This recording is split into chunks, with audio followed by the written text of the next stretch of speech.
Dear colleagues, last week on 11 April marked 2 years since Vladimir Kara-Murza has been detained. He was furthermore sentenced last year to 25 years in a mockery of judgment on treason and other fictitious charges. Showing an incredible courage, Vladimir chose to stay in Russia, believing it was his duty to be there and to fight alongside the opponents who bravely defy the terrorist regime of Mr. Putin.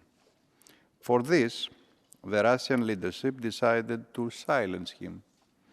To make matters worse, he was moved in January to a high-security prison in Siberia, in isolation, in a 6-meter square cell, despite suffering from health problems that result from 2 poisoning attempts. Dear Evgenia, from the day when your husband was jailed, you have tirelessly traveled across the world to plead for his liberation. But your commitment does not only concern your husband, it is for all the political prisoners asking for their liberation. You once declared, the Russian regime targets the most courageous, the most principled, those Russians who risk not only their freedom, but very often their lives, to show to the world that a different Russia is possible. Your husband, in his speech before the tribunal, said, I also know that the day will come when the darkness over our country will dissipate, when black will be called black and white will be called white, when at the official level it will be recognized that 2 times 2 is still 4, when a war will be called a war, a usurper, and when those who kindled and unleashed this war, rather than those who tried to stop it, will be recognized as criminals. Dear Evgenia, while you were entering this room and sitting there in this front seat, I saw you alone, but I want to reassure you that having invited you many times here, we want this assembly to prove that you are not alone. Please take the floor.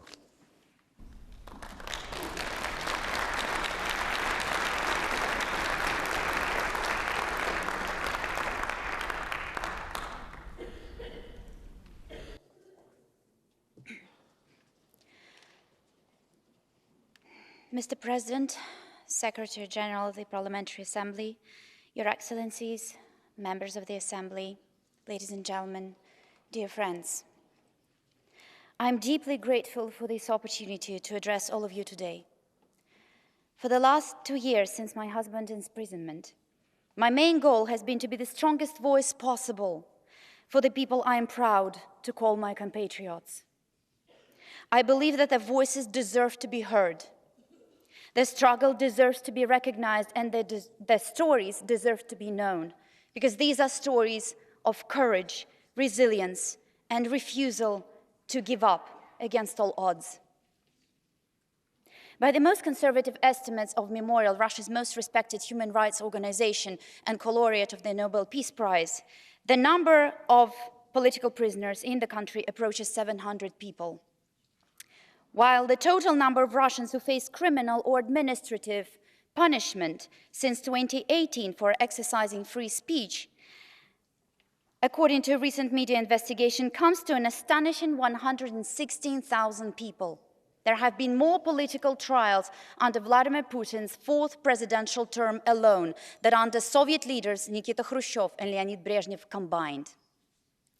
We see people being persecuted for laying flowers to slain opposition leaders Boris Nemtsov and Alexei Navalny, and any kind of anti-war speech in a country whose government has for 2 years been carrying on a war of aggression against Ukraine is harshly punished, very often with Stalin-era prison terms.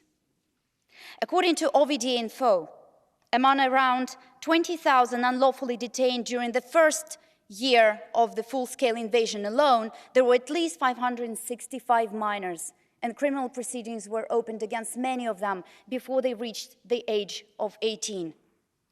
17-year-old Yegor Balazeykin was sentenced to 6 years of imprisonment for a failed attempt to set a conscription center on fire. Yegor is suffering from a chronic liver disease, and his condition in detention is rapidly deteriorating. 18-year-old Daria Kozyreva, who calls herself the right kind of patriot, is facing years in prison for a poster with a quote from Ukrainian poet Taras Shevchenko. Vladimir's and my daughter, oldest daughter, also turned 18 recently. She was 9 when her father was poisoned for the first time, and 11 when he yet again was in a coma, suffering from a multiple organ failure following a second poisoning attack. For the last 7 months, Vladimir is being held in solitary confinement of a disciplinary cell in a maximum security prison colony in Western Siberia, where he is serving a 25-year sentence for so-called high treason for 5 public speeches, where he denounced the war of aggression against Ukraine and raised awareness about the ongoing crisis with human rights in Russia. The last time our kids spoke to their dad was last December. That was a 15-minute phone call. We have 3 kids, which meant that each of them got 5 minutes on the phone with their dad, and I had to measure those minutes with a timer. Maria Ponomarenko, Alexei Moskalyov, Natalia Filonova, Andrei Pivovarov, Evgenia Berkovich, Alexei Liptser, Vadim Kobzev. These are just a few names of loving parents who were deprived of the right to raise their children because they refused to stay silent in face of the many crimes committed by this regime, for teaching their kids through their own example that one has the obligation to act when faced with the evil. The regime has brought back the entire arsenal of Soviet-style repressive instruments to eradicate dissent and scare people into silence. Punitive psychiatry, first introduced by then KGB chairman Yuri Andropov in 1969 to silence dissent, has made its bone-chilling comeback. The use of intimidation and torture by Russian law enforcement authorities does not even surprise anyone anymore. Political prisoners with pre-existing medical conditions are routinely deprived of medical care and are repeatedly sent to disciplinary cells on ridiculous grounds and in violation of the Russian law. Alexei Gorinov, Alexander Skochilenko, Yuri Dmitriev, Igor Baryshnikov, Zarima Musaeva, and Yegor Balazekin are among those whose lives are in imminent danger because their health is rapidly deteriorating in the absence of medical care. Thousands of Ukrainian civilian hostages and kidnapped children are held captive in Russia, often in torturous conditions and in clear violation of the international law.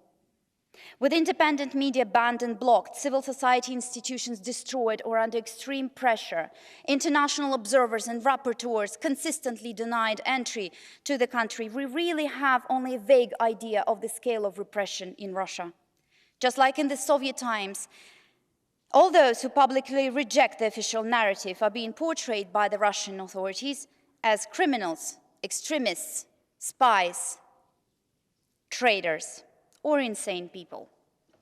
This is why it is crucially important to maintain a continuous dialogue with oppressed civil society and support the work of those human rights organizations, independent journalists, civil society groups, and lawyers who do their best, both inside and outside of the country, to monitor and report on the situation against all odds.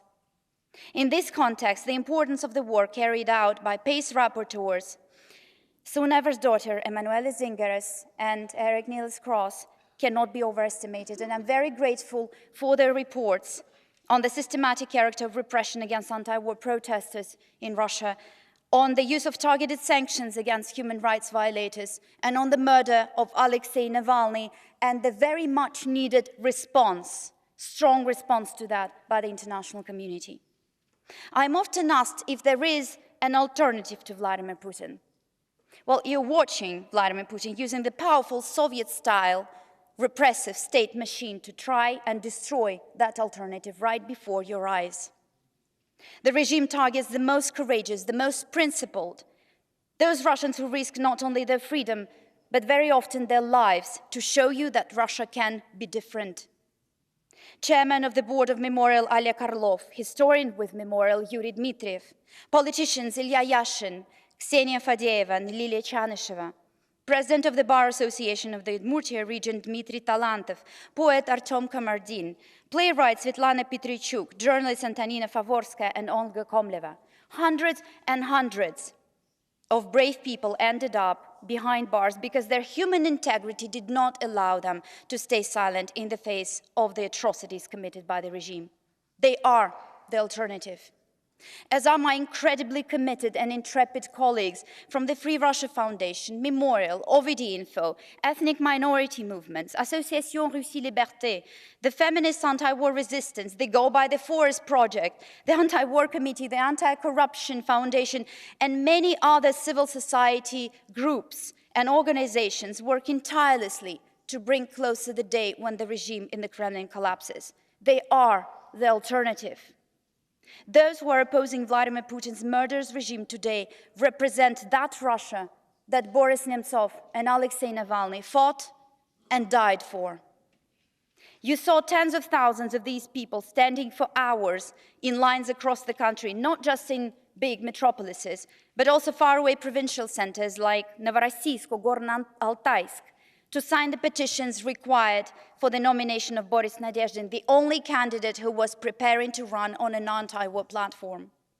You saw thousands and thousands of them on March the 1st, lining the streets to pay tribute to yet another assassinated opposition leader, Alexei Navalny. Under surveillance cameras and in heavy police presence, the crowds defiantly chanted, "No to war, and Russia will be free." You saw thousands and thousands of them turning up at polling stations in Russia and capitals across the world to take part in the Noon Against Putin protests on March the 17th. For as long as Vladimir Putin stays in power, internal repression and external aggression will continue. And the only true guarantee for peace and stability on this continent is a democratic Russia that will respect the rights of its own citizens and live in peace with its neighbors. If Putin is allowed to destroy that vision of Russia, the free world will be left with no other options but to deal with this decrepit, vile dictator and him alone. I call on you to stand with my compatriots who carry the vision of a free and democratic Russia. I wholeheartedly support the PACE Resolution 2519 from October the 13th of last year that followed the report by PACE Rapporteur Peter Omtsik, who examined the legitimacy and legality of Vladimir Putin's term limit waiver, and I call on you to send a clear and unequivocal signal to the Kremlin that Vladimir Putin is no longer considered a legitimate ruler of the Russian Federation and will be treated as he should, a usurper, a dictator, and a war criminal wanted by the ICC.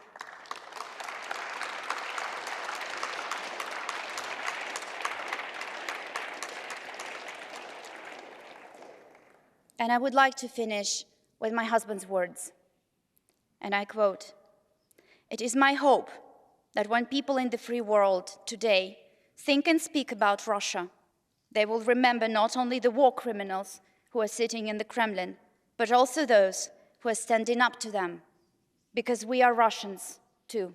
Thank you very much.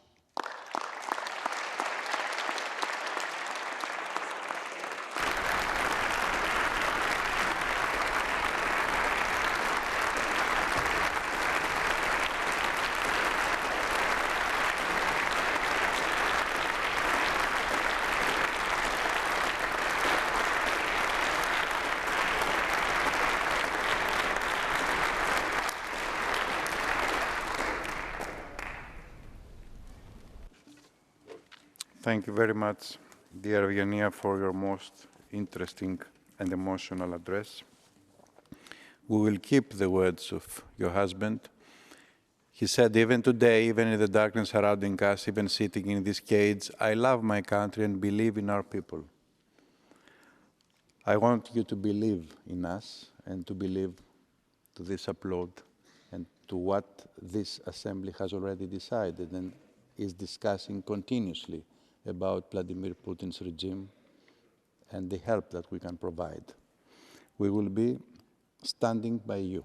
We know that you have a heavy burden on your shoulders, you and your children. We will try to walk with you towards the freedom of your husband and the freedom of your country. Thank you so much. Dear colleagues, we are going on.